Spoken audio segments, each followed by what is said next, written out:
Disclaimer. This podcast features a conversation between two individuals regarding assistive technology. The views, thoughts, and opinions expressed during this episode belong solely to the speakers and do not necessarily reflect the official policy or position of their respective employers. Furthermore, this discussion is for informational purposes only.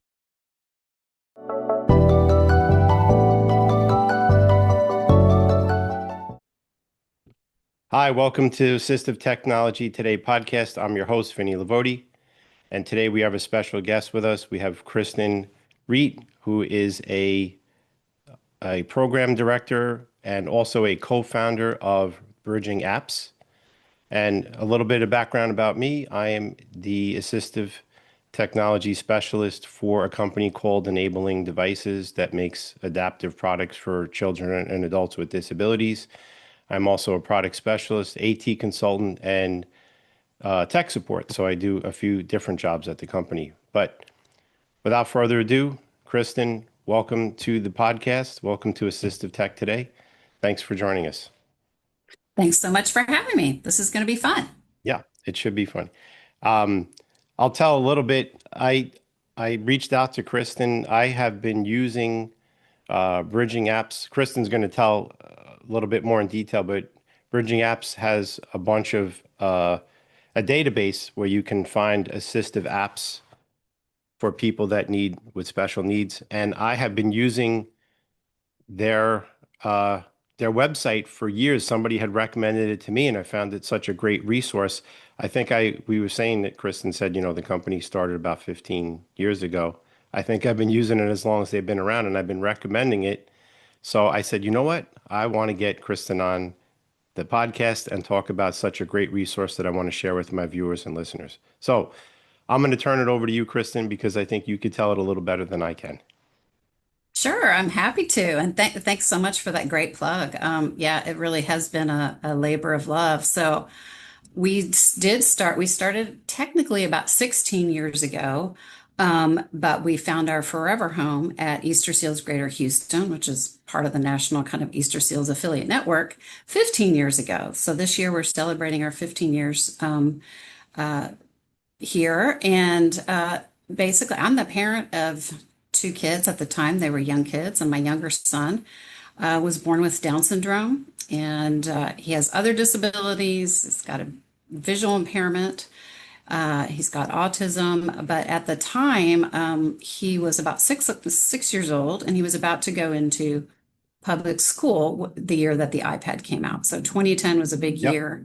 And so basically, my son was getting occupational therapy and physical therapy and speech, all the things. And we were trying to figure out how he was going to do school because of his disabilities. We just didn't think that he would be able to use a computer, mostly because of his kind of fine motor planning. Anyway, so we were just all amazed because we had bought an iPad. So myself and other parents of other children with disabilities, we were working with our therapist in a therapy clinic, and we were all kind of amazed at how certain apps were being helpful for them with communication and things like fine motor, because there's no interface that you have to worry about controlling a mouse. So we were all using it for different things, but we just noticed that some of the apps that we were all using some of the same apps to work on therapeutic skills. So that's how BridgingApps started. We started in a therapy clinic, parents, therapists working together. And one of the first things that we did is we wanted to share the information about which of these apps that we were downloading and using were helpful for different things. Just this amazing tool in areas of therapy, of speech, communication, shared enjoyment, engagement, and things like that. And my co-founder has a technical background. He started a website. We shared the information on the website, mostly with families who couldn't come to our support group in person because we are out of Houston. It's a very large area. And that is how BridgingApps started. Well, that's great. I mean, it's so important. And, we started working with the iPad when it came out, like you said, in 2010. It's been a little while. And, there was not a lot of resources. And still to this day, I mean, the iPad is still one of the best pieces of hardware with apps and compatibility. But Apple really, they got involved. I think in iOS 7 they started getting into with their switch accessibility function, which wasn't existent before that. They were reliant on third-party companies like Enabling Devices to make products to interface with the iPad, but they still don't have a great. There's no, in the App Store, there's no real search for special needs or, accessibility, which in this day and age of inclusion, we should have that. So if it's not for somebody like yourself, seeing there's a need and your organization creating a resource, it's so important. Like I said, we have a database on Enabling Devices website, but it's hard to keep it up to date. You guys do a tremendous job, and like I said, I constantly go on the site to look at things. So I see you do such a good job of keeping it up to date, and I appreciate it and so many parents and therapists are so appreciative when I give them the website, and they're like, "Really, there's a place I can look for it?" I said, "Yeah, there's reviews on there. You could search by devices. It's not just for the iPad. I know you do Android and PC, correct?" Mhm. Yep, we So do. yeah, it's so important to have. That's the one thing that's, another mission of the podcast here is to give people access to things they didn't know existed and the resources, because knowledge is power. It's always been. And, you empower people to have access. And again, a parent is overwhelmed. They just find out their child is diagnosed with either cerebral palsy or Down syndrome, like you said, autism. It's overwhelming, and they need to, at least if they have some resources, they don't feel that they're alone, and they can navigate things a little bit better. Right, and that's really our goal was initially, especially way back in the early, 2010, 2011, 2012, a lot of app developers, what we noticed is it was kind of the wild, wild west of app development, especially for young children, because there just wasn't an equivalent device. I think way back when, I just remember those Leap pads or Leapsters. Yes. That's not something that my son could ever do because of his lack of coordination. And so many app developers took advantage and put things like autism in the title of their app, and desperate parents and caregivers downloaded these things, and some of them were just absolute garbage. So that was our aim from the beginning, is working with therapists and just us as parents and caregivers of our kids with different disabilities, motor disabilities, physical, just cognitive, and putting information together in such a way that it was searchable. And it's constantly evolving. The landscape has shifted so much. Hmm. And we have several years ago, we did add the ability to put in web-based tools, because we noticed a lot of developers developing for mobile devices, so for smartphones and tablets, decided, hey, it's much more sustainable for us to do web-based tools for whatever reason. So some of our favorite apps actually went away. So we added the capability to be able to search by web-based tools. So you're going to find some of that in the database now. And at any given time, there are about 2,500 apps. Most of them, I would say, a good portion of them are for the iPad and Right. iPhone, and then there are some for Google Play, and then there are some really good web-based tools, and we're very particular about which ones we include. Right. That's great. I mean, I can understand from a developer standpoint, because when you have to develop for multiple platforms, it's a lot of work because you have to maintain Yeah. all those things. Like Android started a few years after. They were a few years behind Apple for, apps assistive technology. They do have some pretty good stuff. And, but again, the iPad was predominantly the strong point. They were the first ones out. So everybody developed for them. Then Chrome OS came out. Chrome OS has a lot of cool stuff. I have a friend that's on the Google team, and they've got some really neat stuff. But still, again, everybody knows the iPad. It's it's got it's a very intuitive, user friendly, so people aren't afraid of it, like some of the more advanced communication devices that require training. A lot of people have iPads or they have an iPhone, and they're used to knowing how to use that. So it's the unknown is always the tough thing. And when people don't know how to do things, they get, it may not be complicated, but until they get used to it, familiarity is always important. And web-based stuff is great because, like you said, it can work on anything. And I mean, the way things are today with subscription models and the way, it just web interface makes it easier. We have high-speed internet now. We didn't have that back in 2010 as like we do now. So, I mean, it all kind of goes into play, and it also, sometimes you don't have to even download anything. You just log in and you have the apps, and you can go to a different device. If that device doesn't work, you drop onto a new one and you're Right. still there, all your stuff saved. So whatever works, as long as the kids can access it or the people can access it, that's really the name of the game. Absolutely. Yeah. And you also mentioned going into the App Store, either one of the app stores. And we've seen over time, the Apple App Store years ago, used to have a section called special education. And they've redone that so many different times. There is something that they added toward the end of last year. I don't know if you've noticed, because we have not found it particularly helpful, is they've included the ability for developers when they submit their app to do something called accessibility nutrition labels. But there's nobody that I've seen yet who's adopted it. So I'm not sure if it's a slow kind of soft launch rollout to give people the option to include specific accessibility features for some of these things. So we've kind of been watching that. But also, again, back to 2010, 2011, 2012, there were a number of groups. There were like teachers, OTs, and there still are different people who try to manage databases for different things. And just it's so expensive and difficult to keep up with. I mean, and we have put a lot of resources into ours. It's not perfect, but we do our best to update things. And for the more, there are real disability specific apps that we focus on, but also kind of just some mainstream apps that are really well designed that a lot of our clients here in the Houston area are using. And so we try to write about personal experience, and we still do have different professionals doing some of the app reviews for us. So you'll have somebody, for example, we have a reviewer who is blind, and so he is really into accessibility for gaming and things that you can do on your device. So we try to go to those different, special education teachers for an education app, physical therapists for some of those types of apps. And it's just constantly evolving. And if anybody out there would like to do some knowledge sharing and do some reviews with us, we would love that. We're always looking for people to review, and everything on our website is free. We don't gate anything. So our goal is to share it out. So, and also, guys, as we always say, we'll always put links in the show notes below so you can check out bridgingapps.org and all the great things that they do.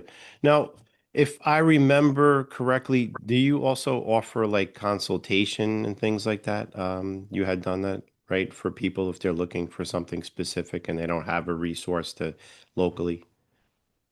We do. So early on, we actually did a lot of this virtually because, as you mentioned, the iPad was new at the time, and we did just some basic kind of virtual app matching. Like, you tell us some basic things about your loved one, not even a child, because a lot of the apps, it became clear to us that were helpful for young kids, were helpful for teens, and even some young adults. So we did that. Now, because we're part of Easter Seals and have been part of Easter Seals, it's so wonderful. As part of the work locally, we run 3 assistive technology labs. So we are part of the state of Texas AT demo lab system. They have about 26 different demo labs across the state. So we are one of them. So we get to combine kind of the mobile, the smartphone, tablet, and all the apps and the work that we do there with some traditional AT and some kind of standalone devices. And so we do a lot of trainings and do a lot of consultations in person. And we go out. So we have a program called Lab on the Go. So we take things from our lab. You all probably do something similar to like resource fairs and stuff, right? So we take them into the community. So we are more often in our local community working with our partners, seniors, caregiver groups, parent support groups, schools. And we've had a lot of just interesting projects where we've taken technology and we've utilized apps for different purposes. And then we've done these projects where we've learned a lot. And then again, we share that out on our website. So for people, we do take phone calls from people all over. We've had phone calls even from people in Canada, and there's some great app developers in Canada. So we share that out. But yeah, so we do virtual and we do in-person work. And then we try to share as much what we learn, because we're constantly learning. We share that out on our website. That's great. Yeah, it's funny. You were saying about that, with the lending, almost like a lending library. Years ago, when enabling devices started, I mean, the enabling device has been around roughly close to 50 years right now. So when Dr. Stephen Kaner, the founder, started it, uh, there was really not really any assistive tech out there. He used to had a Mercedes-Benz van that he used to load up with all the adaptive switches and toys, and he would drive around to local centers and bring stuff. So he had like the first mobile lending library. I think he probably invented it because back then, like I said, there was really nothing in 1976. We were just on the CEO of the company, Seth Kaner. He's my boss. He's the son of Dr. Kaner. We just were on a podcast and we were talking about the how he started the company. Real quick, interesting story. He was out of work and he was a medical biomechanical engineer, and he was going to be a doctor, and then he decided not to. So he was looking for work, and somebody says, "Well, go out to United Cerebral Palsy out in Long Island. They're looking for somebody." So he goes out there and he meets with some people there, and he sees the therapist, and there's a little boy sitting in the corner of a room, and he's just slouched over in a wheelchair. And he said, "Well, where are the toys?" And the therapist goes, "There's no toys. This boy has cerebral palsy. Cerebral palsy. He can't play with toys." And he's like, "No, that's not. We should have toys." So his father was a model train maker. He used to make all the scale like things for the train tracks, like bridges and all that kind of stuff. So he went home in his workshop, and the first thing he did was he took a toy train set and he made a mercury switch, which you can't use mercury anymore, but we still make the switch. It's called the tilt switch. So he wired a tilt switch up to the train set so that when the boy would raise his head, the train would go around the track. So he brought it back to UCP, put it on the boy, and he saw that when he erected his head, the train would go around the track, and he was smiling and he was engaging and he can navigate the world better. And that's how the company started. And then he started making things out of necessity. So, but yeah, it's important to give information, like I said, because people don't, and therapists, they don't have a lot of time. It's a busy job. They have caseload and they have to do paperwork. I mean, now we have a lot of AI stuff that I've had on the show to help the caseload make it more, work smarter, not harder. But still, you only have so much time in a day to like venture out, and you don't want, like you said, you want something that's going to work. You don't want something that's going to be garbage or is going to be frustrating, and then you just don't get anywhere, and it's no good. So, like, I appreciate what you guys do, and like I said, I always recommend your website and all the great stuff that you do. So we're super super thankful for that, and a lot of therapists are too. Well, we appreciate that, and we would love to get more therapists and anybody involved who wants to, because as I mentioned multiple times, everything is changing. It's constantly evolving. There are new apps all the time, and then part of the thing too is that people don't know what they don't know, and giving them ideas for utilizing a particular app. Because one thing we found early on is that some of the apps we were using them, or just other professionals were using them, or other parents were using them in ways that the app wasn't even designed for. And so that was kind of those were the golden nuggets and things that were really interesting to learn from each other. And again, not everybody can go to a support group. So No. that was why sharing all this stuff virtually. We're lucky enough to have a digital content writer. And so we do, I wouldn't say daily, but we have blog posts at least 4 days a week.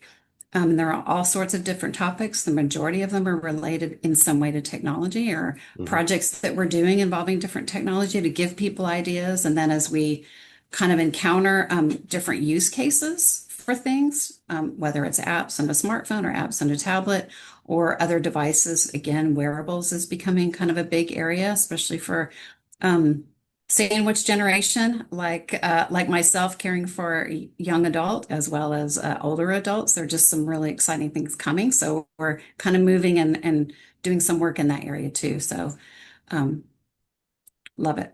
Yeah, no, this is all good stuff. And like you said, you're sharing all this great information. People appreciate it. And it is so hard to, like you said, go through different things to see works. And I like that they're thinking outside the box. People are using things in different ways. With this industry or this, this area that we serve, there's no one size fits all. It's not a cookie cutter type of business. There's needs every day evolving. You think you'd have everything figured out? No. There's always going to be a need, and there's always, and like you said, some people respond better to certain things. So people using things like, oh, well, we didn't realize the app could do that. We didn't write it for that purpose, or the developer didn't write it. But if it works, that's a great thing. Right. And that's the idea too. If I had to describe Bridging Apps in one word, at least the online portion, it would be shortcut. And that is what we have aimed to do, is try to shortcut the process. Because as you mentioned, therapists are writing notes. Teachers don't have time. Teachers are being asked to just do everything under the sun. And so, yeah, giving people options. I think there's always an interesting discussion, especially when there's something that comes out about screen time. So we have very strong opinions about screen time here, because often people with disabilities, especially kids with disabilities, when these recommendations are given, they're often overlooked population and not given in any of the stats. So if you hear a stat that, our kids today are watching 10 hours of stuff on their screens, that you're not really talking about kids with disabilities who rely on certain aspects of certain devices. And no, nobody should be on it all the time, but No. think about your daily life and how often you're on a screen. Right. So we talk about intentionality a lot, whether it's a adult with an intellectual disability or a parent of a young child with a disability. And there's often a lot of guilt there about using technology. So we try to help destigmatize that and help, build confidence and resilience, and saying, hey, these are tools that can enable your child, just like that story about the switch and the train, cause and effect. Right. I mean, it's just critical to get that point across. Yeah, I mean, I agree. I mean, I have 3 teenagers, so I know the whole thing about screen time, and even for myself. But it's tough because somebody with special needs, they may physically not be able to do anything that, working on an iPad might be their whole world. And that's so, yes, you have to, like you said, you can't be on it all day, but it's a tool. And if it's allowing them to do things and explore and learn, it's not the same as the screen time for, a kid that doesn't have, disability, where they could go out in the park and go play basketball or baseball, where, if somebody's, bound to a wheelchair and they have limited mobility, then, that might open their world for them. And so it's a different set of rules, I think. Right. No, agree. You also, I wanted to touch base. I know we spoke before we got on camera. You also do you do like a lending type library with physical products, not just the app, right? We do. So we do it in a couple of different ways. So it's not doesn't fall under my program, but under our adaptive play program. So we have adaptive play groups for kids with disabilities who, for whatever reason, either there's not something in their neighborhood where they feel comfortable going to participate in some physical activity like yoga or dance or, karate or martial arts or things like that. So here at Easter Seals, we host these adaptive play groups. And so we integrate some of the adapted toys, both from enabling devices and devices that we've made switch adapted. And we lend those out free of charge to families, and then they can come swap them out. And then the other thing, because we are one of the assistive technology demo centers for the Texas one anyway, Texas Technology Access Program has these demo labs throughout the state. We are kind of the first stop. So if somebody calls us or somebody comes in to Easter Seals and they want to know, what technologies might be helpful for a particular disability, like a vision disability, we can show them a variety of options from our lab, including mobile devices and some of the apps like Seeing AI or some of those really helpful tools. And then they try it out in our demo lab. And then we help them fill out a one-page form where they can borrow it for up to 30 days in their home. It's shipped to their home free of charge, provided with prepaid packaging, and then they ship it The back ship to back. the lab in Austin. So yeah, in a couple of ways we do that. And then when we do our lab on the go, when we take devices into the community, it's not for lending purposes, but it's exploration and really education Right. about here are some things and some new things that are available now. And again, most people have no idea that some of these things exist for their loved one of pretty much any age and even any disability, whether the person acknowledges or even identifies as having a disability or not. All of us have like age-related things that we could use help with. So Sure. it's kind of an interesting. So those are the kind of the three areas where we do that. That's great. And it's tough because I talk to people so many every day, and people don't, they may, if you're fortunate enough to live in an area where you have a lending library or those type of resources, some states don't have that. And, I could only speak for the company I work for. We're a small company. We really can't do a lending program on any kind of large scale because we just can't do that. We can't manage all that and stuff. So I always try and keep a database of states or places that I know that have resources that when people call up and say, I'm like, where do you live? And they're like, okay, well, you should check out XYZ. They have lending libraries. I mean, in New York, where we're at, they do have plenty of lending or resources to at least explore the technology, like you said. So it's again, letting people know about all this stuff and what exists. It's so nobody wants to have a disability, but in this day and age, we have so much technology at our hands. It's a, I don't want to say it's a good time, but at least you have a lot of things that can give people dignity, better quality of life. They can live their life which with ease, with more ease, and just better quality. Like you said, even like not just kids, senior citizens, just age-related things. Somebody who has, Right. dementia or maybe some other mobility issues just because they're getting old. It's good to have, all this stuff accessible to them. Absolutely. And again, we started out the origin stories with young kids, but immediately, again, both with the website, we were getting messages that older adults and just parents of adult children with different sorts of disabilities found the information useful. And so we really do work with all ages and all disabilities now. We have the fortunate place to be here, where we are in the Houston area, greater Houston area, and being part of Easter Seals is that we get to intersect with a lot of different types of clients, of different ages with different disabilities who are on that kind of pathway to try to figure out, in many cases, as you said, someone has just been given a new diagnosis and they want to do everything possible to assist. And so many of I think a lot of the time that we've spent now, because of the devices that are out,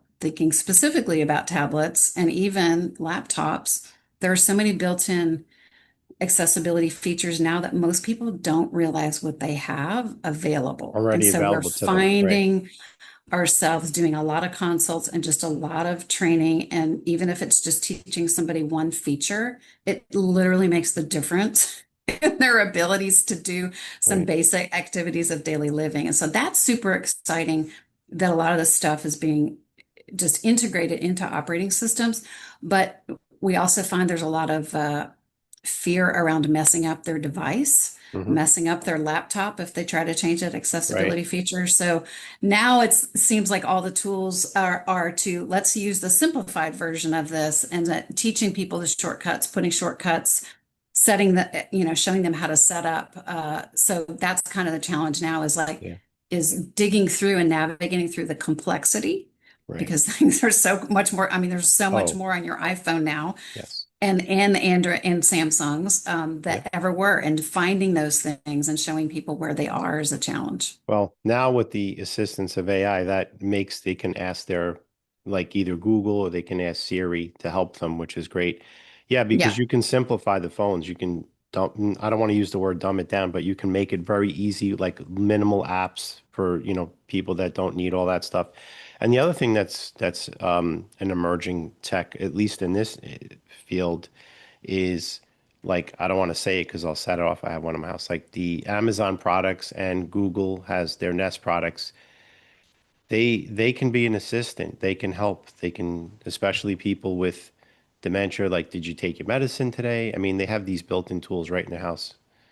So it's interesting. I had somebody on from another organization. They were working with all this stuff is great, but people that don't have, perfect speech, the articulation, these machines don't understand them. So they're actually helping to work to create a database for people with not perfect speech so that they could utilize these devices. These are the things, like you said, mainstream stuff, but there's a portion of the world that has disabilities that can utilize this equipment. It would be perfect for them, but it doesn't understand how they speak or articulate. So they're cut off from that. But so now, hopefully people are being more aware and they're making this stuff more accessible to more people. Right, right. And just the awareness that that's an issue. That's a barrier for a lot of people to use some of those just, Yeah. very inexpensive but powerful devices in their Right. homes. Yeah. Yeah, the recognition of that it's pretty exciting where that can go. So, well, anything else you want to share with us, Kristen, before we wrap it up? You gave us a lot of information, and I'm, like I said, so grateful that you were on today because it was definitely a good podcast to share with people. Well, I appreciate you having me on. I would just say, just check it out. BridgingApps.org. There's so much there. Our app database is called the App Search Tool. So if you go to BridgingApps.org, you're going to find the app search kind of right in the middle of the navigation. And then everything around it, we've got videos, how-to videos that we make. We have a really active YouTube channel. And we do a lot of little how-tos, 2 and 3 minutes, sometimes less. And we also have two bilingual digital trainers here. And so we're doing a lot more videos in Spanish. And so that's been really appreciated. And some of our most popular videos are some of the most basic things. And again, something that we do and that you can do, again, if you're anyone out there who's a caregiver or even a professional working with somebody, is the mind-blowing concept of putting a shortcut on somebody's phone of YouTube Right. video, right? Or a little training, or turning a website into a shortcut on somebody's phone so they can watch something over and over again. We just do that all the time with if we teach something, then we try to, if there's a video that goes with it, we do that. So engage with us in whatever way. We have a newsletter that goes out, or you can just follow us on social media for the highlights of some things that we do, because we're in it every day. And the last thing I'll say is that everybody on the Bridging Apps team, we're a very small team, but all of us are caregivers. So we're caregivers in different capacities. IDD, older adults, dementia, medical issues. So we have a lot of lived experience, and we'd love to hear your story and what has been helpful for you. So that's where I'd love to leave it. That's great. Thank you again. And guys, as we'll always put all this helpful information in the show notes. Kristen gave us a lot of info to digest, so we'll put links to everything so you can access all this right here, from the podcast. So again, Kristen, thank you for being a guest and sharing Bridging Apps with us. And I'm your host, Vinny Livoti. This has been Assistive Technology Today Podcast. We'll see you all on the next podcast. Take care, everyone.